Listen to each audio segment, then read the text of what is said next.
شعبہ نے بیان کیا ان سے ابو اسحاق نے اور ان سے حضرت براء بن عازب رضی اللہ عنہ نے بیان کیا کہ بدر کی لڑائی کے موقع پر مجھے اور ابن عمر رضی اللہ عنہ کو نابالغ قرار دے دیا گیا تھا۔ صحیح بخاری حدیث نمبر 3955۔ دوسری سند امام بخاری فرماتے ہیں اور مجھ سے محمود بن غیلان نے بیان کیا، ہم سے وہاب بن جریر نے بیان کیا، ان سے شعبہ نے، ان سے ابو اسحاق نے اور ان سے براء نے بیان کیا کہ بدر کی لڑائی میں مجھے اور عبداللہ بن عمر رضی اللہ عنہ کو نابالغ قرار دے دیا گیا تھا، اور اس لڑائی میں مہاجرین کی تعداد 60 سے کچھ زیادہ تھی اور انصار 240 سے کچھ زیادہ تھے۔ کل مسلمان 310 اور 319 کے درمیان تھے۔ صحیح بخاری حدیث نمبر 3956۔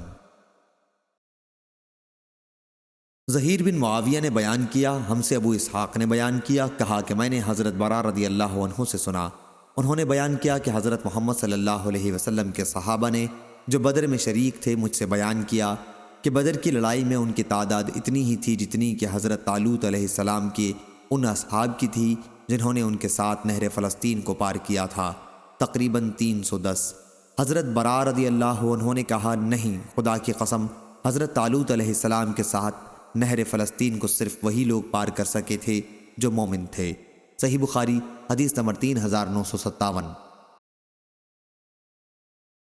عبداللہ بن رجاء نے بیان کیا، ہم سے اسرائیل نے بیان کیا، ان سے ابو اسحاق نے، انہوں نے براء رضی اللہ عنہ سے سنا، انہوں نے بیان کیا کہ ہم اصحاب محمد صلی اللہ علیہ وسلم آپس میں یہ گفتگو کرتے تھے کہ اصحاب بدر کی تعداد بھی اتنی ہی تھی جتنی اصحاب طالوت کی، جنہوں نے آپ کے ساتھ نہر فلسطین پار کی تھی، اور ان کے ساتھ نہر کو پار کرنے والے صرف مومن ہی تھے، یعنی 310 پر اور کئی آدمی۔